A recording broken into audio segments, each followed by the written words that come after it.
ஆண்டவர் செங்கலுக்கு முன்னாடி மோச போய் நிற்கிறான். என்ன பண்றதே தெரியல, எல்லா வழியும் அடைக்கப்பட்டாச்சு. உன் கைய சமுத்திரத்துக்கு நீரா நேரா நீட்டினார். உடனே அஷ்டி கேட்டாரு, அந்த வசனத்துல உன் கையில இருக்கிறது என்ன? கோடு. இப்ப அந்த கோல் கையில இருக்கிற உன் கைய சமுத்திரத்துக்கு நேரா நீட்டு, அங்கே வழிவிடும். அவர்கள் வனாந்தரத்தில் நடந்து போகிறது போல தண்ணி குவியலானிக்குது போறாங்க. சங்கீதத்துல தாவீது எழுதுறாரு, அவர்கள் எல்லாருக்கும் முன்பாக ஒரு காலடி தடம் முன்னே போயிட்டே இருந்தது. அது ஒருத்தருடைய கண்களுக்கும் தெரியல. அவர்தான் என் இயேசு ரட்சகர்.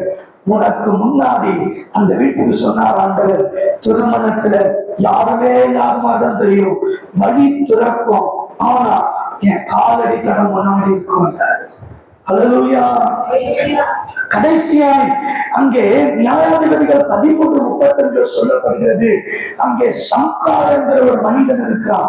ஒரே ஒரு தாற்றுக்கோலை எடுத்து 600 பேரை சாகடிக்கிறான்.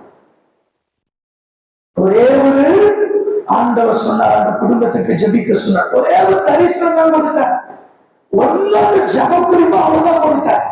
தாக்குதல் எடுத்து இந்த திருமணத்திற்கு விரோதமா இருக்கிற நிறைய தடைகள் இருக்கு, அது எல்லாத்தையும் நான் ஒரு தாக்குதல் எடுத்து முறித்து போடுவேன் என்று அதை ஜெயத்தை கொடுத்தார். கடைசி 2 வசனம் நான் வாசிச்சு முடிக்கிறேன். தானியேல் எழுதின புத்தகம் வாசிக்கலாம், 3:17. நாங்கள் ஆராதிக்கிற எங்கள் தேவன், நாங்கள் ஆராதிக்கும் எங்கள் தேவன் எங்களை தப்புவிக்க வல்லவராய் இருக்கிறார். எரிகிற அக்கினி சூளைக்கும் ராஜாவாகிய உம்முடைய கைக்கு நீங்களாக்கி விடுவிப்பார். அது கீழே நான் சொல்றேன், அக்கினி ஜுவாலை எங்களை சேதப்படுத்தாது. 3:27 சொல்லப்படுது, அக்கினி ஜுவாலைகளை சேதப்படுத்தல. ஒரு முழு செடி அக்கினி ஜுவாலையில எரியுது, அதையே சேதப்படுத்தாத பாதுகாத்த ஆண்டவர் உனக்குள்ள பரிசுத்த ஆவியானவர் அக்கினியா எரிஞ்சிட்டு இருக்கிறாங்க. உன்னை சேதப்பட்டு விட்டுவாரா? அவர்கள் நிறுத்தின சிலையை பணிந்து கொள்ள முடியாது என்ற போது வேதம் சொல்லுகிறது, அங்கே எரிகிற அக்கினி ஜுவாலையில தூக்கி போட்டாங்க.